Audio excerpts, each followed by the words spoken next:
Supreme court होता है। Guardian of constitution कौन होता है आपको? सुप्रीम कोर्ट होता है। और कस्टोडियन गार्जियन कौन होता है आपका? प्रेसिडेंट होता है। कॉन्स्टिट्यूशन मिशन आया था, कैबिनेट मिशन कब आया था? 1946 में, ठीक है, 1946 में कैबिनेट मिशन आया था। लीड कौन किया था? 3 ब्रिटिशर थे, उसमें कौन कौन थे? इंपॉर्टेंट होता है आपको एग्जाम में, लॉर्ड पैट्रिक लॉरेंस, उसके बाद सर स्टैफोर्ड क्रिप्स और आपका मिस्टर ए बी अलेक्जेंडर, ठीक है। 3 जून 3 प्लान के नाम से इसको जाना जाता है, तो लॉर्ड माउंटबेटन प्लान या फिर जून 3 प्लान। बी.एन. राव को advisor of constitution, B N. Rao क्या था? Advisor of constitution. आप इसमें देखते हैं यहाँ पे अगर पार्ट देखें तो 1 से 4 पार्ट में यूनियन के बारे में बात किया है, ठीक है। यहाँ पे पार्ट 2 में आपका सिटीजनशिप में है, ठीक है, सिटीजनशिप। पार्ट 3 में क्या? फंडामेंटल राइट्स, फंडामेंटल राइट्स का आर्टिकल 35, फंडामेंटल राइट्स का आर्टिकल कितना? 1235। इसके बाद फिर देखेंगे तो यहाँ पे पार्ट 4 आर्टिकल 36 से 51 DPSP, directive principle of state policy के बारे में, ठीक है, राज्य के नीति निर्देशक तत्व के बारे में। यहाँ पे कुछ आप यहाँ देख सकते हैं। उसके बाद इंपॉर्टेंट आपके लिए इंपॉर्टेंट हो जाता है इलेक्शन के कौन सा भाग में? आपका 15वां भाग में है। उसके बाद फिर अगर इमरजेंसी की बात करें तो इमरजेंसी आपका 18 भाग में। शेड्यूल है, तो शेड्यूल से भी कभी क्वेश्चन देखने को मिलता है, तो शेड्यूल आप देख लीजिए यहाँ पे। पहला शेड्यूल में क्या है? स्टेट एंड यूनियन टेरिटरी के बारे में है। उसके बाद दूसरा में क्या है? सैलरी एंड इमोलमेंट के बारे में है। और तीसरा में क्या? वोट इन्फॉर्मेशन के बारे में। तो यहाँ पे क्या आपका शेड्यूल के बारे में शेड्यूल, ठीक है। टोटल कितना शेड्यूल है? 12 शेड्यूल है। 12 शेड्यूल क्या? 11 पंचायत के बारे में और 12 म्यूनसिपलिटीज़ के बारे में। तो अभी इलेक्शन चल रहा है म्यूनसिपलिटीज़ का, तो आपके लिए इंपॉर्टेंट हो जाता है म्यूनसिपलिटी किस शेड्यूल में? 12 शेड्यूल में। और पंचायत किस शेड्यूल में? 51 मतलब 11 शेड्यूल में, ठीक है। अब बात कर लेते हैं कुछ सोर्स कहाँ से हम क्या लिया गया था। तो यूके से अगर बात करें तो यूके से क्या क्या लिया गया था? आपका लॉ मेकिंग प्रोसेस लिया गया था, ठीक है। और सिंगल सिटीजनशिप लिया गया था, कहाँ से? यूके से। यूएसए का अगर बात करें तो USA fundamental rights, independent of judiciary को इंडिपेंडेंस कैसे रखा जाए। उसके बाद कनाडा से रिसिड्यूरी पावर ऑफ सेंटर का रिसिड्यूरी पावर लिया गया था। ये सब क्वेश्चन पूछा जाता है आपको। आयरलैंड से, तो आयरलैंड से आपका डीपीएसपी हो गया, प्रेसिडेंशियल इलेक्शन हो गया। राज्यसभा मेंबर का नॉमिनेशन कैसे किया जाता है? आयरलैंड से। जर्मनी का बात करें तो जर्मनी में इमरजेंसी प्रोविजन लिया गया जर्मनी से। ऑस्ट्रेलिया से कंकरेंट लिस्ट, तो कंकरेंट लिस्ट कहाँ से लिया गया? ऑस्ट्रेलिया से। कंकरेंट लिस्ट कौन शेड्यूल में? 7वां शेड्यूल में। अफ्रीका से अमेंडमेंट लिया गया और फ्रांस से Republic system equality and liberty लिया गया, ठीक है। आपके लिए बहुत इंपॉर्टेंट हो जाता है, ठीक है। तो मैंने कुछ सिलेक्टेड आर्टिकल लिख के रखा हूँ, तो आपके लिए बहुत इंपॉर्टेंट हो जाता है। आर्टिकल 40 यहाँ पे ग्राम पंचायत का संगठन, गांधीवादी सिद्धांत का यहाँ पे जिक्र है, ठीक है। आर्टिकल 48 का बात करें तो कृषि एवं पशुपालन के बारे में वहाँ पे मेंशन है। ये सब कौन है? राज्य के नीति निर्देशक तत्व का मैं आर्टिकल बता रहा हूँ। 36 से 51 के बीच मैंने इंपॉर्टेंट आर्टिकल को मेंशन कर रहा हूँ यहाँ पे। उसके बाद आर्टिकल 48 का है, तो 48 का ए में किसमें? पर्यावरण संरक्षण से रिलेटेड है। आर्टिकल 51 तो बहुत बार पूछा गया आर्टिकल 51, तो ये आपके लिए इंपॉर्टेंट हो जाता है। आर्टिकल 51 क्या है? अंतर्राष्ट्रीय शांति एवं सुरक्षा, ठीक है। अंतर्राष्ट्रीय शांति एवं सुरक्षा किसमें? आर्टिकल अनुच्छेद 51 में। अनुच्छेद 51 में क्या? अंतर्राष्ट्रीय शांति एवं सुरक्षा, ठीक है। उसके बाद नेक्स्ट आर्टिकल का देखेंगे यहाँ पे। आर्टिकल 51 का ए में है, तो 51 का ए में क्या है आपका? फंडामेंटल ड्यूटीज़ के बारे में। तो फंडामेंटल ड्यूटीज़ के बारे में 10 + 1, ठीक है, 11 फंडामेंटल ड्यूटीज़ है। ये कब ऐड किया गया था? 1986 में ऐड किया गया था, ठीक है। अब कमीशन का एस्टेब्लिशमेंट कब हुआ था? 1951 में किया था, 25 जनवरी 1951 को। 25 जनवरी को इसलिए हर साल मतदाता दिवस के रूप में मनाया जाता है। फर्स्ट ईवीएम कहाँ पे यूज हुआ था? केरला में यूज हुआ था। ईवीएम अगर बात करें ऑल इलेक्शन में कहाँ यूज हुआ था, मतलब ईवीएम के थ्रू सभी इलेक्शन सबसे पहले तो गोवा में यूज हुआ था 1999 में। आर्टिकल 280 में किसमें? फाइनेंस कमीशन के बारे में बात करता है कि एक फाइनेंस कमीशन होगा, वित्त आयोग होगा, ठीक है। तो किसमें? आर्टिकल अनुच्छेद 280 में। 243 में स्टेट फाइनेंस कमीशन के बारे में, तो मतलब राज्य वित्त आयोग तो किसमें? 243 में। तो आपके लिए इंपॉर्टेंट हो जाता है। आर्टिकल 79 आता है आपके लिए। आर्टिकल 79 पार्लियामेंट होगा, तो पार्लियामेंट में कौन कौन आता है आपका? लोकसभा, राज्यसभा और प्रेसिडेंट आता है, ठीक है। और 80 में क्या आपका? राज्यसभा के बारे में। और 81 में क्या आपका? लोकसभा के बारे में। आर्टिकल 52 से 62 देखें तो प्रेसिडेंट का यहाँ पे जिक्र करता है, तो प्रेसिडेंट का क्या पावर होता है वो सब देख लेता हूँ यहाँ पे। तो 52 से क्या है? 62 यहाँ पे है प्रेसिडेंट के बारे में। आर्टिकल 61 क्या है? इम्पीचमेंट। प्रेसिडेंट का खिलाफ अगर इम्पीचमेंट लाना चाहते तो ला सकते हैं, किसी में हाउस में, लोकसभा या राज्यसभा दोनों किसी में ला सकते हैं। अनुच्छेद 72 सजा माफ करने के संबंध में, ठीक है। तो अनुच्छेद 72, ठीक है, तो सजा माफ करने के संबंध में किसको? प्रेसिडेंट को पावर है, किसी का सजाए मौत, तो मतलब मौत की सजा को माफ कर सकता है, फांसी की सजा को माफ कर सकता है। अनुच्छेद 52 राष्ट्रीय आपातकाल।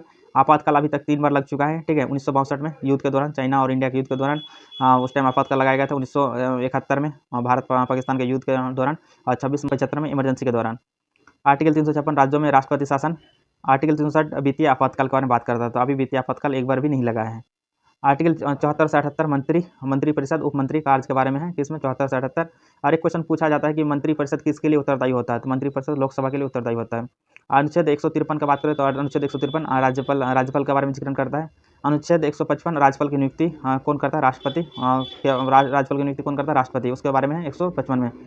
अनुच्छेद 159 में उसका शपथ के बारे में, राज्यपाल का शपथ कौन दिलाया? तो chief justice of high court, उसके बारे में जिक्र है।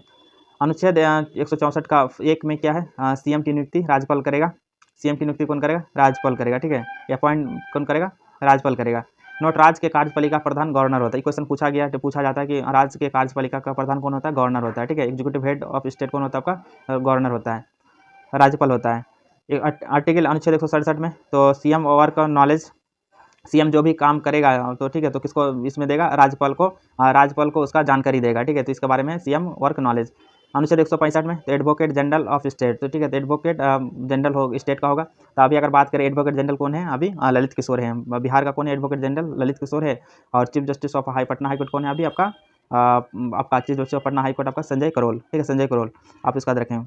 76 का आर्टिकल अनुच्छेद 76 में किसके बारे में मेंशन करता है? Attorney general of India. और भारत का अटॉर्नी जनरल कौन बना है? 16वां आर वेंकट रमनी बना है, आर वेंकट रमनी, ठीक है, 16 बना है। अनुच्छेद 148 से 151 कैग के बारे में जिक्र करता है, तो कैग, ठीक है।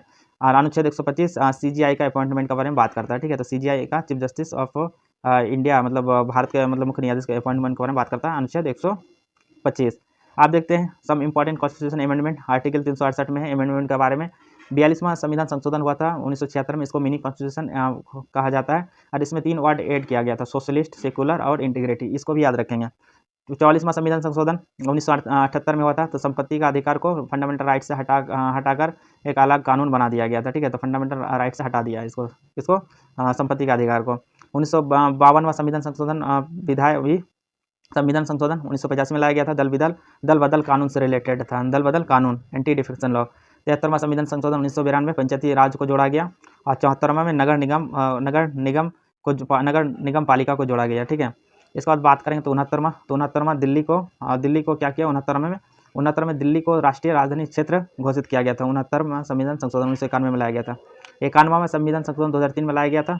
इसमें कहा गया कि 15% लोकसभा विधानसभा में मंत्रिपरिषद से ज़्यादा नहीं होना चाहिए। तो इसका 91वां संविधान संशोधन में कहा गया था 2003 में लाया गया है कि जितना भी सीट है, जैसे विधानसभा में कितना, अगर बिहार का विधानसभा को बात करें तो 243 सीट है, ठीक है। इतना इसका 15% से ज़्यादा मंत्री परिषद नहीं होना चाहिए, मंत्री पद नहीं होना चाहिए, ठीक है। तो मैक्सिमम कितना प्रतिशत होगा? 15%, चाहे लोकसभा हो चाहे राज्यसभा हो, ठीक है, उससे ज़्यादा नहीं होना चाहिए। 92वां 2003 भाषा को जोड़ा गया था, ठीक है। तो भाषा को जोड़ा गया था, 92वां संविधान संशोधन 2003 भाषा को ऐड किया गया था, भाषा से रिलेटेड है। 97वां 2011 तो कोऑपरेटिव सोसाइटी से रिलेटेड है। 101 संविधान संशोधन जीएसटी लागू हुआ था, 101वां संविधान संशोधन जीएसटी लागू हुआ था। 61वां वोटिंग एज 1988 में आया था, वोटिंग एज को रिड्यूस कर दिया था 21 से 18, ओके। उसके बाद अगर बात करेंगे तो पंचायती राज व्यवस्था 2 अक्टूबर 1959 को राजस्थान के नागौर में सर्वप्रथम मतलब किया गया था उसका, ठीक है। पंचायती राज व्यवस्था कहाँ पे? राजस्थान के नागौर में सर्वप्रथम किया गया। बलवंत राय मेहता कमेटी 1997 में 3 टायर सिस्टम है, इसमें पंचायती राज को 3 टायर में बांटा। अशोक मेहता समिति 1977 टू टायर सिस्टम है। और पीके रॉय सिस्टम आपका 1985 से आपका 4 टायर सिस्टम है, ठीक है। तो आप इसको यहाँ से देख सकते हैं। उसके बाद अगर बात करेंगे बॉडीज़ के बारे में, माना कि कौन कॉन्स्टिट्यूशनल बॉडी है, कौन नॉन कॉन्स्टिट्यूशनल बॉडी है, कौन स्टैट्यूटरी बॉडी है, कौन एग्जीक्यूटिव बॉडी है, ठीक है। तो आप देख लीजिए, जो मेंशन कॉन्स्टिट्यूशन में तो उसको कॉन्स्टिट्यूशन बॉडी बोलेंगे, ठीक है। जो कॉन्स्टिट्यूशन में मेंशन है उसको कॉन्स्टिट्यूशन बॉडी बोला जाएगा। जैसे आपको यूपीएससी के बारे में, क्या के बारे में, इलेक्शन कमीशन के बारे में, ठीक है, एनसीएसटी के बारे में, एनसीबीसी के बारे में, एजीआई के बारे में, सब क्या कॉन्स्टिट्यूशन में मेंशन है, तो इसको हम लोग बोलेंगे कॉन्स्टिट्यूशनल बॉडी, ठीक है। अब दूसरा एक होता है नॉन कॉन्स्टिट्यूशनल बॉडी, तो आपको एग्जीक्यूटिव द्वारा बनाया गया या फिर स्टैट्यूटरी लॉ द्वारा बनाया गया, इसको नॉन कॉन्स्टिट्यूशनल बॉडी बोला जाता है, ठीक है। अब जैसे देखो, लॉ के द्वारा एक्ट बाय पार्लियामेंट, ठीक है, तो लॉ के द्वारा लाया जाता है। जैसे एनएचआरसी हो गया, एनसीडब्ल्यू हो गया, एनसीएम हो गया, एनएलसी हो गया, एनजीटी हो गया, ये सब क्या है? स्टैट्यूटरी बॉडी हो गया। लोकपाल हो गया, लोक आयुक्त हो गया, ये सब क्या होगा? स्टैट्यूटरी बॉडी होगा। इसमें संविधान में कहीं मेंशन नहीं था, इसमें बाद में लॉ के द्वारा बनाया गया, ठीक है, और एक्ट बाय पार्लियामेंट। अगर एग्जीक्यूटिव सरकार के द्वारा बनाया जाता है, एग्जीक्यूटिव बॉडी उसको कहा जाता है तो सरकार के द्वारा बनाया, जैसे नीति आयोग क्या एग्जीक्यूटिव बॉडी है, ठीक है। करें कुछ समिति के बारे में, तो लोक लेखा समिति क्या होता है? Public account committee. इसमें सदस्य संख्या कितना होता है? लोकसभा से 22 और राज्यसभा से 7 होता है, ठीक है। लोकसभा से 22 और राज्यसभा से 7। कार्यकाल 1 वर्ष के लिए होता है। अध्यक्ष होता है विपक्षी दल के किसी सदस्य का मतलब अध्यक्ष होता है, ठीक है। इसका कार्य क्या होता है? क्या रिपोर्ट को एनालिसिस करना रहता है, कौन? लोक लेखा समिति, पब्लिक अकाउंट कमेटी। इसका बारे में बात करेंगे तो प्राकलन समिति क्या होता है? आपको एस्टीमेट कमेटी, इसको इंग्लिश में बोला जाता है। सदस्य की संख्या कितना होता है? लोकसभा 30 होता है, केवल लोकसभा से ही रहता है 30 सदस्य की संख्या। अध्यक्ष कौन होता है? सत्तारूढ़ दल का कोई सदस्य होता है, इसमें धन का आकलन करता है, ठीक है। तो ये झंडा गीत विजय गाया गया था, ठीक है। कहाँ पे? 1925 में, कहाँ? कानपुर में जो अधिवेशन हुआ था उसमें गाया गया था। इस अधिवेशन का कौन अध्यक्ष किया था? 1925 वाला कानपुर में, ठीक है, तो सरोजिनी नायडू किया था, ठीक है। तो आप सरोजपुर का अधिवेशन और उसी टाइम गाया गया था ये आपका झंडा गीत। तो इसको लिखा कौन था? ये क्वेश्चन आपको पूछा जाता, तो श्यामलाल गुप्त प्रसाद के द्वारा लिखा गया, ठीक है। उसके बाद अगर बात करेंगे कि गाया गया था, और 1938 में हरिपुरा अधिवेशन में इसे भारतीय झंडा गीत घोषित किया था। इसको भारतीय झंडा गीत कब घोषित किया गया था? 1938 का हरिपुरा अधिवेशन में। तो हरिपुरा अधिवेशन का अध्यक्ष कौन किया था? सुभाष चंद्र बोस ने किया था। सुभाष चंद्र बोस ने हरिपुरा अधिवेशन का अध्यक्ष किया था, ठीक है। इसे भारतीय झंडा गीत घोषित किया गया था उस अधिवेशन में 1938 में। इसका बात करेंगे तो भारत का राष्ट्रीय पशु क्या है आपका, भारत का राष्ट्रीय पशु बाघ, ठीक है। तो बाघ के पक्षी, तो राष्ट्रीय पक्षी क्या है, मोर है। तो मोर का यहाँ पे राष्ट्रीय पुष्प क्या है, कमाल, कमाल का है। राष्ट्रीय वृक्ष क्या है, बरगद है। राष्ट्रीय फल क्या है, आम है, ठीक है। तो ये भी क्वेश्चन पूछा गया था BRCGL में, आप देख सकते हैं कि आप किस टाइप का क्वेश्चन पूछा जाए। अब देखो 7वीं अनुसूची में, तो 7वीं अनुसूची में क्या है, कुछ इसमें सूची दिया गया है, जिसमें अलग अलग सूची है, संघ सूची, जिसमें क्या हो सकता है, इसमें आपको केंद्र सरकार सिर्फ कानून बना सकती है। पहले कितना था, इसमें 97 लिस्ट नाम था, मतलब उसमें क्षेत्र में कानून बना सकते हैं। अब इसमें वर्तमान में 100 हो गया, ठीक है। इसका संख्या बढ़कर कितना हो गया, 100 हो गया। राज्य सूची में तो पहले 66 था, अभी घट कर कितना हो गया, 62 हो गया, ठीक है। तो इसमें 62 हो गया, 62 ऐसे क्षेत्र हैं जहाँ पे राज्य सरकार कानून बना सकती है। समवर्ती सूची में दोनों कानून बना सकता है, राज्य सरकार और केंद्र सरकार भी। इसमें कानून कितना स्थिति हो गया, आप सूची आपको 52 हो गया, और पहले कितना था, 47 था, ठीक है। तो यहाँ से आपको इंपॉर्टेंट हो जाता है। इसके बाद अगर देखेंगे तो आपका पिटीशन के बारे में, रीट पिटीशन के बारे में, तो रीट पिटीशन अगर बारे में बात करेंगे तो हाई कोर्ट 226 के बारे में बात करता है रीट पिटीशन, और सुप्रीम कोर्ट 32 के बारे में, ठीक है। 5 तरह का रीट होता है, 5 तरह का रीट होता है, आप देख सकते हैं यहाँ पे।